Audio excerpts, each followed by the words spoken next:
Okay, so in this lesson, we're going to be studying limits algebraically or by replacement.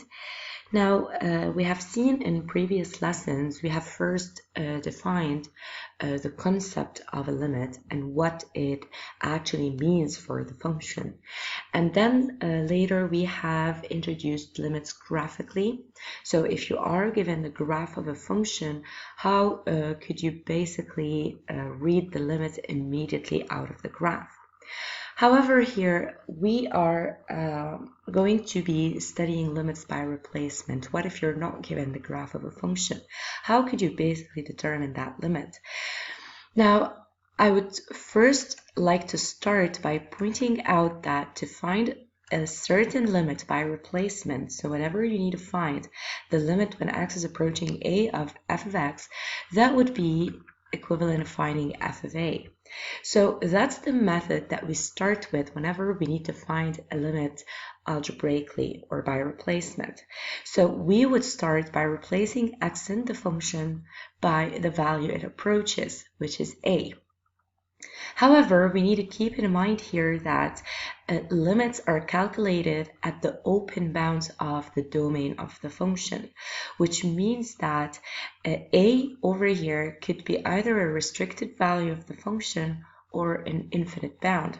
For example, if we look at this function here, 2 over x plus 1, the domain of this function is all real numbers except -1. So over here, we'd have 4 limits to calculate.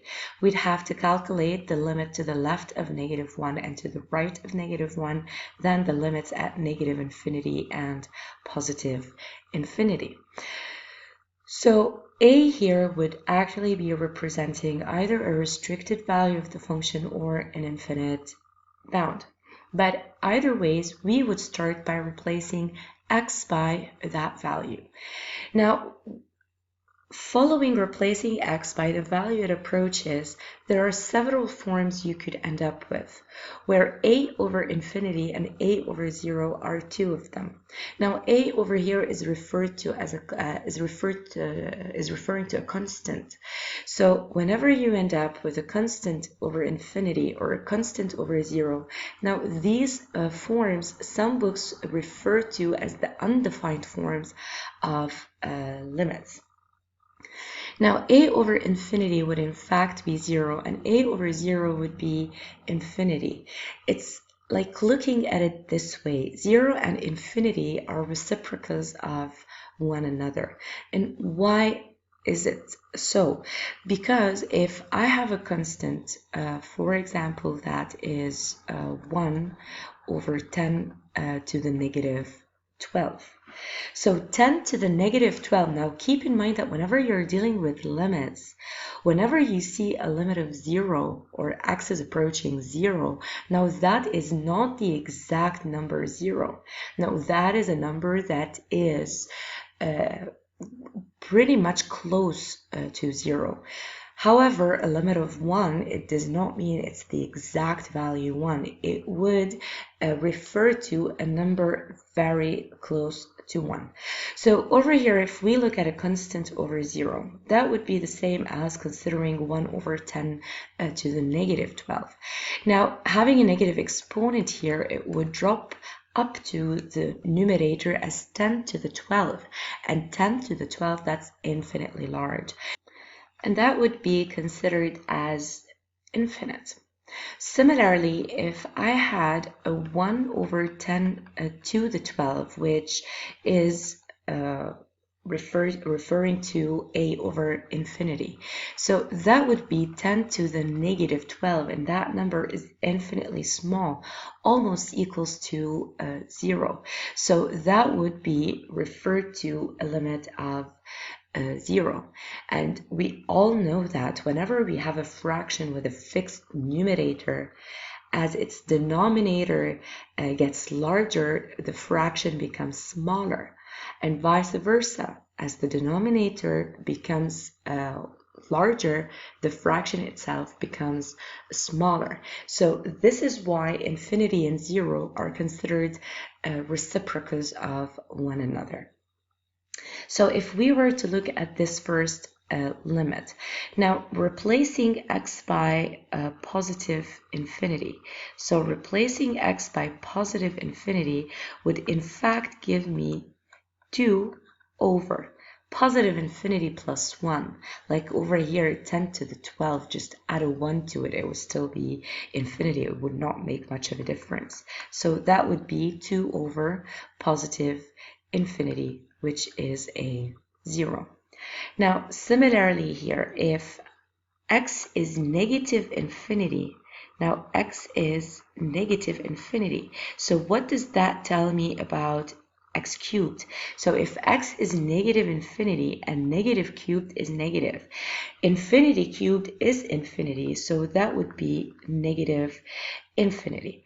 So at the denominator, the numerator being constant, it will remain 5, and at the denominator, negative infinity plus 1. So negative infinity, just add 1 to it, it would really not make much of a difference. It would still remain negative infinity. So over here, this would also give me a limit equals to 0. Now the difference between these two, dividing a positive by a negative or a positive by a positive, or two negatives, now we have seen that that would be interpreted graphically. So over here, since this fraction is positive over positive, so that would be as if I have a 0 plus. And this positive divided by a negative, so that would be as if I have a 0 minus. So graphically, that would be interpreted as, so since x is approaching positive infinity and y is approaching 0, referring to the previous lesson, that would mean that y equals to 0 is a horizontal asymptote. So in the first case, 0 plus, it means that the curve is asymptotically going down to y equals to 0 from the region above the line. So over here at positive infinity, I would basically have the curve above y equals to 0 as it keeps on approaching it infinitely. However, if we look at this one, let me just use a blue for this one. So for this one, it's 0 negative. So the curve is also approaching y equals to 0. However, since this is 0 negative, it means that the curve is below the line y equals to 0. So over here, the curve would come down from y equals to 0 asymptotically to y equals to 0 at negative infinity. So to just recall the asymptotes and the limits graphically, what you need to do is refer to the previous lesson. So again here, we would have, when we replace x by negative infinity, a negative infinity plus 1 would give me a negative 2 over negative infinity, which is a 0. Again, if I were to graph this, two negatives give me a positive. So at y equals to 0 at positive infinity, the curve is asymptotically approaching y equals to 0 from the region above the curve. Now over here, while replacing x by 2, replacing x by 2, that would give me 1 over 0. Now this is the first limit in the form a constant over 0. However, over here we have seen that this is infinity, since 0 and infinity are reciprocals of one another. However, we need to know if this is positive infinity or negative infinity, because it makes a lot of difference. So in order for this to be positive infinity, the numerator and the denominator must have the same sign. If this is negative infinity, then the numerator and denominator must have opposite signs. So how do I know the sign of the denominator?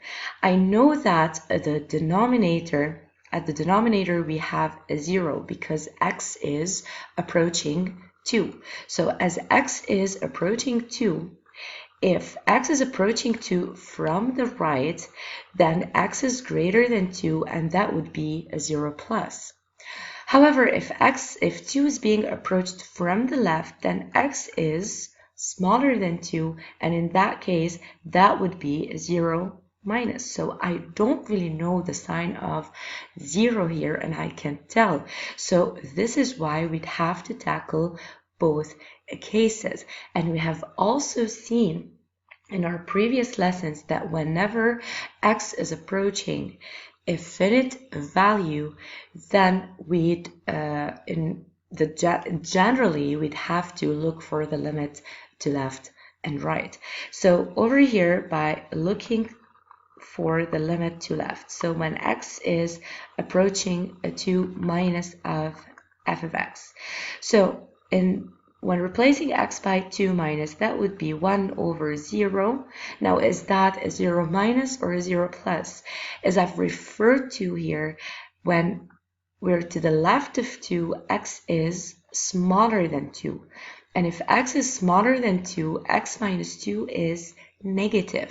So x minus 2 is negative, so that would be a 0 minus. So a positive over a negative, that would be negative infinity. So similarly at 2 plus, if x is approaching 2 plus, so I would have 1 over 0. I need to point out if this is 0 plus or 0 minus. Now I know that to the right of 2, x greater than 2 means that x minus 2 is positive. So the denominator being x minus 2, so that would be 0 plus. So positive over positive, that would leave me with positive infinity. Now, I would just like to point out in a small remark that 2 minus and 2 plus does not mean that this number is negative and this number is positive. 2 minus is right to the left of 2. It's just immediately to the left of 2, and 2 plus is immediately to the right of 2. So you'd notice both 2 minus and both 2 plus are positive. However, 0 minus and 0 plus, now at 0, that's the only number where 0 minus would be negative and 0 plus would be positive, because eventually 0 is the point that separates the negatives from the positive. So to the left of 0, that's immediately before 0, that's the negative values of x, and immediately to the right of 0, that is the positive values of x. So I just wanted to just open the small parentheses here. So over here, graphically, what is happening? So over here, when a limit is infinite and x is approaching a finite limit, referring to our previous lesson, it means that x equals to 2 is a vertical asymptote. So over here, 2 minus, to the left of 2, the limit is at negative infinity. Now this is negative infinity on the y-axis. So immediately to the left of 2, the curve is going all the way down to negative infinity. While to the right of 2, immediately to the right of 2, y is positive infinity, so the curve is dropping down from the top. So, however, we've seen in our previous lessons that whenever the limit to right and the limit to left are different, then this limit would not exist. So these being different, then the limit when x is approaching 2 of f of x does not exist. Okay. Now, over here, solving this example, now we'd have here a negative 2 over. Replacing x by 3, that would give me a 0 squared. However, 3 minus x evaluated at 3 is 0. As we've just seen in the previous example, that this could be a 0 minus or a 0 plus. So it really depends on whether x or on whether 3 is being approached from the left and from the right. However, over here, this 0 being raised to a power of 2, whether it's positive or negative, when squared, it's going to be positive.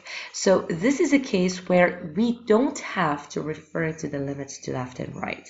We could just immediately tell that whether this is 0 minus or 0 plus inside, then when raised to the power of 2, we would eventually end up with 0 plus in both cases. However, if the exponent here is odd, in that case, you'd have to go through the limits to left and right, because a negative cubed is negative and a positive cubed is positive. So over here, a negative divided by positive is negative infinity, sorry. So eventually over here, by drawing the vertical asymptote x equals to 3, so this limit, it exists and it's equal to negative infinity. So if you have found the limit to left and right, they would both give you a negative infinity. So to the left and to the right of 3, the curve is all the way down at the bottom at negative infinity, going infinitely downwards. Now let's just move to the indeterminate forms. Now, these are 4 other forms you could end up with when evaluating limits. There are other indeterminate forms that we will be discussing in future lessons. However, over here, if we were to start with these 4 indeterminate forms, so we have a 0 over 0, we have an infinity over infinity, infinity minus infinity, and 0 times infinity. So I'm often asked, why are these indeterminate forms? For example, why isn't 0 over 0 1? Why is it infinity over infinity 1? We all know that when we divide a number by itself, it would give us a 1. Why is it that infinity minus infinity is not 0? Why is it that 0 times infinity is not 0? Why are these indeterminate forms? The word indeterminate would mean that we cannot tell the value of these numbers. Now let's just discuss a little bit here on why are these forms indeterminate. So over here, even though, as I've already mentioned, that whenever you see a 0 when working with limits, that would not mean the exact value 0. It would be a number that is close to 0. So, for example, if we had a limit of 1, it would not be the exact number 1. It would be a number really close to 1. Similarly here, the zeros you would see at the numerator and denominator are in fact numbers that are close to 0. So they're not the exact number 0. So we don't know what these values are. We just know that they're relatively small. So for example, if we were to consider 10 to the negative 12 divided by 10 to negative 14. So this is the quotient of 2 numbers that are infinitely small.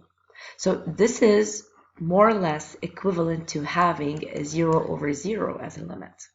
However, if we were to evaluate this quotient, 10 to the negative 12 times 10 to the 14 would leave you with 10 squared, which is 100, and that is far from being equals to 1. Similarly with infinity over infinity. So infinity over infinity, we could be having 10 to the 14 over 10 to the 12. So over here, again, these are 2 numbers that are infinitely large. This is referred to as infinity over infinity. However, this quotient is also equals to 100. So, and that is also far from being 1. Similarly with infinity minus infinity. So if you were to also consider the quotient of 10 to the 14 minus 10 to the 12, that is also far from being 0. And similarly with 0 times infinity. Now with 0 times infinity, 0 is a number that is infinitely small, times infinity, which is a number that is infinitely large. So over here, 10 to the 15 times 10 to the negative 12, now that is a 10 cubed, and that is 1,000. So you can see this product is not a 0. because that 0 you see here is not the exact number 0. It is a number that is relatively close to 0. It is a number that is infinitely small. So anyway, whenever we end up with these or one of these indeterminate forms, there are techniques in order to help us cancel the indetermination in order to find the limit. So an indeterminate form does not mean that the limit does not exist. It does exist, but we just cannot evaluate it under the given conditions. There are some techniques that we should follow to cancel out the indetermination. But on a quick note, I would like to just say that infinity times infinity, for example, is not indeterminate, because a number infinitely large times a number infinitely large would in fact give you a number infinitely large. So this is not indeterminate. Similarly to 0 times 0, a number infinitely small times a number infinitely small is a number infinitely small, so that is not indeterminate. Similarly to adding two infinities, so positive infinity and positive infinity is positive infinity when you add two numbers that are infinitely large, so that is also not indeterminate. And if the two infinities were negative, that would also be added to negative infinity, so this is also not indeterminate. So do not confuse these with the four indeterminate forms that we have here. And I've already mentioned that these are not the only indeterminate forms. However, we will be seeing other indeterminate forms in following lessons. Now, the first one would actually be polynomials at infinity. So if I were to start by evaluating this is positive infinity. X squared is positive infinity times a negative is negative infinity, and this is a negative and this is a positive infinity. So you can actually see that a positive and a positive is a positive minus infinity. So that would be infinity minus infinity, which is indeterminate. However, over here, if I were to think of what I could possibly do in order to cancel out this indetermination. So if I were to start by factoring out the term with the highest degree.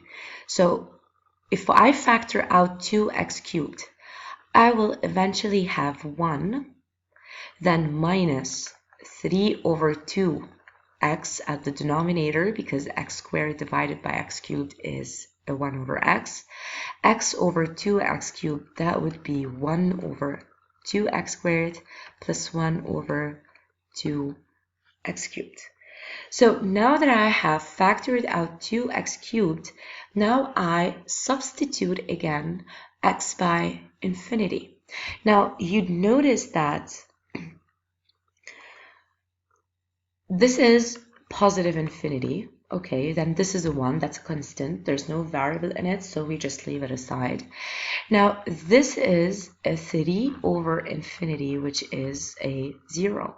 Similarly, this is a 0, and this quotient would actually be a 0. So what we did by factoring out the term with the highest degree is to eventually end up with the remaining terms in the form of a constant over infinity, which would help us eliminate them out from the limit. So in this case, we will end up with positive infinity from the term with the highest degree times 1, and positive infinity times 1 is positive infinity. However, this method only works whenever you're dealing with a limit of a polynomial at infinity, when x approaches infinity, whether positive or negative, it doesn't really matter. So we can generalize this into this property here that says that if you have a polynomial p of x of degree n, then whenever you have the limit of p of x as x approaches infinity, you can immediately consider the term with the highest degree. Please keep in mind that p of x is not equals to its term with the highest degree. P of x is the whole polynomial. However, these two, even though they're different, but they do have the same limit. So you cannot be writing p of x equals to a and x to the n. You cannot be equating the polynomial to its term with the highest degree. However, their limits are equal. Okay, so and over here it doesn't really matter whether it's plus or minus infinity, the property would hold. So from now on, whenever you have a polynomial of infinity, instead of doing this whole process of factoring out the term with the highest degree, we can immediately admit this property and use the term with the highest degree immediately. For example, in this limit, you'd notice that having infinities at the numerator and infinities at the denominator will end up with infinity over infinity. So limit when x is approaching positive infinity of. So in that case, we can immediately take the terms with the highest degrees. Of course, this is still infinity over infinity, but over here we can simplify. So that would give me the limit when x is approaching positive infinity of negative 3 over 5x. So now that is negative 3 over positive infinity, which is a 0. And of course, if you needed to graph this in order to know whether you'd go above or below the y-axis, the x-axis, you'd actually have to look at the signs here. So this is a negative over a positive, so that would be a 0 minus. Similarly, for the second limit, so limit when x is approaching positive infinity of 2x cubed over negative 5x squared. So again, simplifying, we would have 2x over negative 5. So that would be an infinity, a positive infinity over negative 5. So an infinity divided by a constant is infinite. So for example, here, if you had 10 to the power of 20, 10 to the power of 20, if you divide it by 5, it would be insignificant. It would still be a number infinitely large. So infinity over a constant is also infinity, but however, you need to watch out for the signs. A positive divided by a negative is a negative, so that would be negative infinity.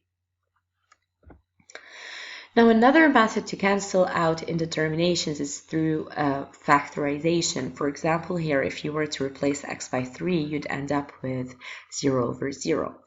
However, over here, you cannot take the terms of the highest degree because x is not approaching an infinite value. X is approaching a finite value. So over here, we cannot take the term with the highest degree. However, having reached a 0 at the numerator and a 0 at the denominator, it means that x equals to 3 is a root of the polynomial at the numerator and the root of the polynomial at the denominator. So it means that x minus 3 is a common factor to both the numerator and the denominator. So what you would do here is factorize. So over here, I would factorize both the numerator and the denominator where possible. Over here, I already have x minus 3. It's linear. There's nothing much I can do to it. But here I have an x squared minus 9, which can be factorized into x minus 3 into x plus 3 using the difference of two squares identity, which is a squared minus b squared equals to a minus b into a plus b. However, here, if you'd notice that you can cancel out the common factor, which is x minus 3. So that would be equals to the limit when x is approaching 3 of 1 over x plus 3. So now replacing x by 3 would give me 1 over 3 plus 3, which is a 1 over 6, which means that this function has a limit of 1 over 6 at x equals to 3. Now, similarly, in this example, replacing x by -1 would give me a 0 over 0. Again, we cannot take the terms to the highest degree because x is not approaching an infinite value. So over here, what we need to do is factorize in order to eliminate the common factor. Now, at the numerator, these are simple quadratic expressions which we can factorize by trial and error, or using the sum and product if you want. So the constant is 2, so I need factors of 2 whose sum is 3. They're only 1 and 2, so it's x plus 1 into x plus 2.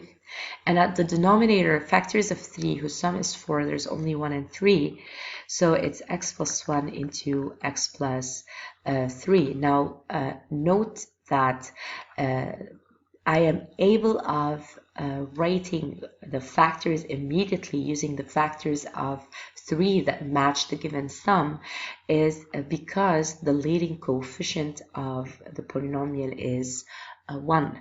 However, if the leading coefficient is not 1, then in that case we'd have to split the middle term by the sum of the corresponding factors of the constant.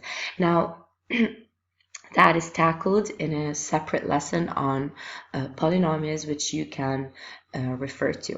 So over here now, canceling out the common factor, going back to our limit. So canceling out the common factor would leave me with the limit when x is approaching -1 of x plus 2 over x plus 3. Now replacing x by -1, 2 minus 1 is a 1 and 3 minus 1 is a 2. So that limit that function has a limit of half at -1. Now, finally, the last method for this lesson would be rationalizing. However, there are other methods to cancel out these indeterminate forms and other indeterminate forms, but the other techniques that are used will be tackled in a following lesson on limits. So over here, again, if I replace x by 4, I'm going to have a square root 4, which is a 2, and 2 minus 2 is a 0, so that again is 0 over 0. However, over here, I'm not dealing with polynomials in order to factorize, but I do have 2 zeros, one at the numerator and one at the denominator, so there is a common factor that is hiding somewhere. However, since I have a square root, what I would do is think about is rationalizing. So if the square root is at the numerator, you'd rationalize the numerator. If the square root is at the denominator, you'd rationalize the denominator in order to help more or less that common factor appear. So over here, limit when x is approaching 4 of square root of x minus 2 over x minus 4. Now the term with the square root is in the form a minus b. Now remember that we rationalize using the difference of two squares, which is a squared minus b squared equal to a minus b into a plus b. So over here I have the a minus b factors, so I need the a plus b in order to be able to square each term apart. So that would be times square root of x. So times square root of x plus 2 over square root of x plus 2. Okay, which leaves me with, at the numerator, a squared minus b squared, and square root of x squared is an x. But first, let me rewrite the limit. Note that as long as I'm manipulating the expression in terms of x, as long as I have x in the expression, I keep writing limit when x approaches. However, when you replace the values of x, you no longer write the limit. So make sure to write your mathematical statements in a correct manner. So a squared minus b squared would be x minus 2 squared, which is a 4, over I already have an x minus 4 from the first fraction, and then a square root of x plus 2 from the other fraction. Now, a small hint is to never expand the denominator. If you rationalize the numerator, never expand the denominator, or else you'll lose your common factor. And if you rationalize the denominator, never expand the numerator, just keep it factorized in order to be able to find easily the common factor, which you can see here is x minus 4. So that would be 1 over square root of x plus 2.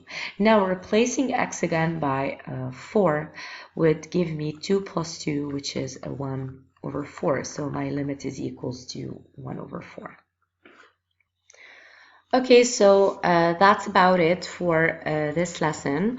Now, as I've already mentioned, in following lessons, we're going to be tackling further indeterminate forms in addition to further techniques to cancel indeterminate forms of limits.